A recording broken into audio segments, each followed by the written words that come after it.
ప్రస్తుతం యువత దృష్టి పెట్టాల్సిన విషయం ఏమిటి? భారతదేశంలో మామిడి రైతుల్లో ఒక తెలివి ఉంటుంది.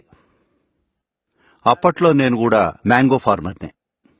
మొక్క నాటిన 12-14 నెలల తర్వాత అది సరిగ్గా ఎదిగితే 14 నెలల్లోనే సరైన ఋతువులో పువ్వులు పూస్తాయి. మేము చేసే మొదటి పని పువ్వుల్ని తుంచేయటం.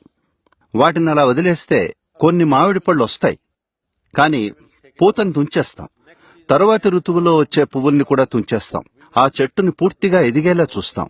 ఎందుకంటే మాకు తెలుసు, ఒకవేళ ఆ చెట్టుని మొదట్లోనే పళ్ళు కాయనిస్తే ఆ చెట్టు ఇంకెప్పటికీ పూర్తిగా ఎదగదు.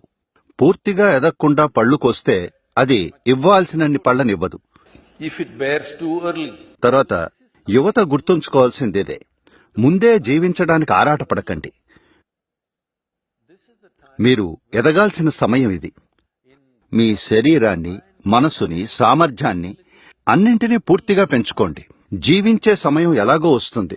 మీరు ముందే జీవించే ప్రయత్నం చేస్తే ఇక సంపూర్ణమైన జీవితాన్ని జీవించలేరు.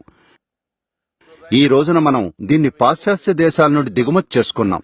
మీకు 14 ఏళ్లు వచ్చేటప్పటికి ఒక బాయ్ ఫ్రెండ్ లేదా గర్ల్ ఫ్రెండ్ ఉండాలి. మీకు 18 ఏళ్లు వచ్చేసరికి 3 సార్లు ప్రేమలో ఫెయిల్ అయి ఉండాలి. ఇక మీరు ఎదగటానికి సమయం ఎక్కడుంది?